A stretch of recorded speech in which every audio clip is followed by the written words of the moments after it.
Well, Walter Burien, the CAFR report. I know he's doing the same thing this other guy's doing. Okay, but are you saying that he's not correct on the CAFR report, the CAFR report? As far as I'm concerned, he is incorrect.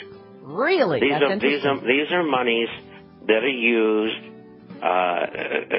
in the regular course of business for investment. Okay, we got a 4-minute break. I don't know of anything. We'll be right back. Got a 4-minute break. I'm going to be out of here. Thanks. We'll be right back with Bob Chapman. That's right, ladies and gentlemen. That's what we're doing. One person at a time. Thank you for joining us in the Power Hour today, and thank you for caring about your world. Another person that cares about your financial world is Bob Chapman. He is with the International Forecaster newsletter, and you can get a copy of it, a free copy, the first one, at theinternationalforecaster.com. Back to what you were saying, Bob. Are we out of money? Are we not? What's going to happen? I mean, how long can California give out IOUs before somebody starts to want to be able to buy something with that IOU? Well, they're looking at another shortfall of $6 or $7 billion. And they got $500 billion worth of bonds out. And so they really get their hands full. And I left California after 36 years in 1994 because I could see that the revenue versus expenses was not going to work anymore and that they would go bankrupt, although I was a little premature. In as much as they've made it another 15 years by selling more and more municipals and created more different kinds of debt. But California and New Jersey and Michigan and other states are going to go bankrupt. And I did a piece that's going to be in the next issue. You know, everybody's jumping up and down about Greece. But the economy in California is the 7th largest in the entire world. And I think that represents something that people should be looking at more than they are at Greece and other countries in Europe, which together probably don't even match California's GDP. And if California goes, probably the whole country will go down.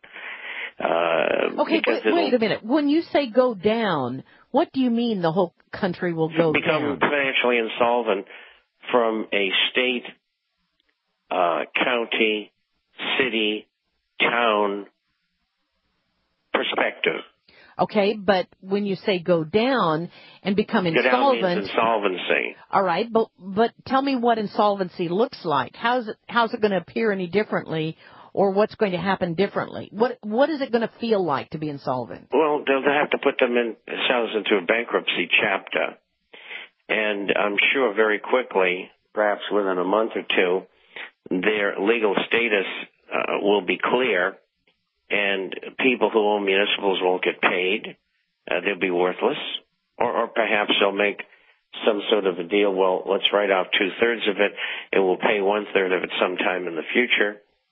They will not be able to pay state employees.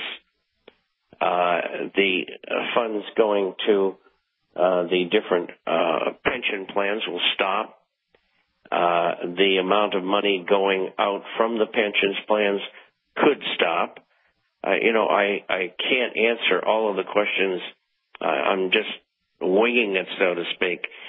And the state, from a governmental point of view, could become unhinged. I lived in California for a long time, and it used to be, up until about 1968 or so, that people who served in the House and Senate in the state never get paid. They get their expenses, and that was it. It was you get elected, but it was a voluntary sort of thing, and then that changed. And California has been, more often than not, a very liberal state, and they seem to think that very often money grows on trees. Well, we all know that it doesn't. And so the day of reckoning is now here. And many other states have acted in the same way. Many others have just made bad mistakes. And that's because the talent that's drawn to running these entities is not as sharp as we'll say that is in the banking or brokerage or insurance industries or transnational conglomerates. I mean, they get the cream of the crop, so to speak. And so those kind of mistakes are to be expected. And, you know, something, they don't even know that they've made these mistakes. They don't believe it. They're in denial. And California and all the other states that are in a similar position are going to go into insolvency. Well, you know, I heard Glenn Beck make a statement that I thought was so accurate. I mean, I don't like a lot of the stuff that he says, but he says you can't give a government this much power because you inject fear and hunger in it after this government goes down. And he said you've got something totally uncontrollable. Well, could we control it? We'll be back after this 3-minute break. We're going to get back to Bob Chapman right now. And John Stokes did send me an email with a question coming from this Sorcia-foul he or she person who said, and I want to welcome Bob Chapman back, but Bob, here's a question to you. A grim report given to President Medvedev today by Finance Minister of the Russian Federation, Alexei Kudrin, is stating that the private European banking conglomerate known as the United States Federal Reserve System that basically rules over the finances of America, has given a shock warning to President Obama that they do not intend to renew the charter granted to them in 1913 by the U.S. Congress and is set to expire on December 21st of 2012, which, coincidentally, we know is the exact date that the controversial Mayan calendar predicts will be the ending of our present age. Do you have any knowledge about the Federal Reserve saying we're not going to renew with the United States? None whatsoever. And I do not place any credence in Sasha Fowl and have not for a long, long time because there's too much disinformation there. And so I have no comment to make at this time. It would be interesting, though, to find out when their contract needs to be renewed. If they do have an agreement that their charter, when it needs to be renewed, it would be interesting to find that out. Yeah, I don't use her or he as a source, whoever that person is, which I think is pretty much disinformation. But if they had a charter that was going to run out in 2012, that would be interesting. All right, let's get back to the subject of, are the CEOs and CFOs, are they resigning? Are they getting away from this country for a reason? Patrick Kennedy just resigned and says, I'm not going to run again. I've had a change in plans.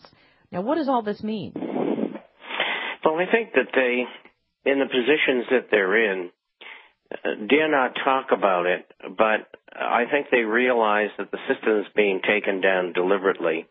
The financial system of the world, never mind the United States, has been deliberately set into motion to collapse.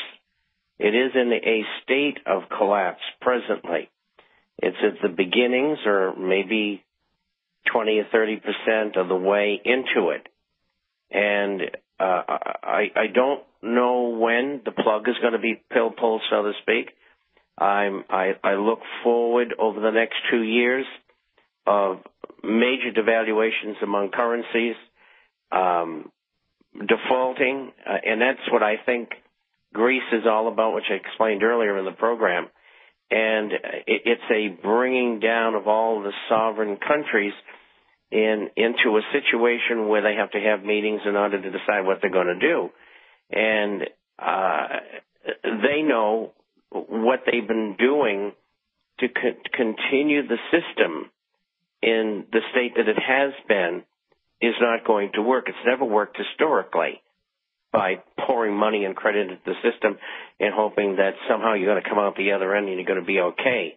They've been able to get away with it previously, but this time the damage is too great. I mean, you can't have banks that normally lend 8 to 10 times deposits lending 40 to 70 times deposits, and then carrying 2 sets of books, one for the bad stuff and one for the good stuff.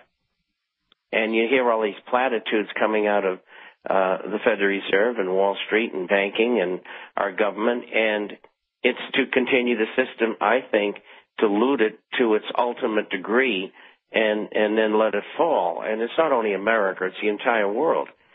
And that's why every 2 or 3 weeks I buy gold. gold coins. And I continue to do so because I believe, after being involved in this for 50 years, that there is no other way that you can preserve the wealth that you have, and there's no other way that you can survive other than having food and a filter and something to protect your family in place first. Mm-hmm. And so this is where this is all headed. Nothing happens overnight. Some people like to rush things, and I just got a letter this morning. In the next 3 months, is this going to happen? I said, no, you can't put a date on it. I think a year to 2 years from now is probably the time frame, and Greece is a tip-off. Who's after them? Well, will it be Spain or Portugal or Ireland?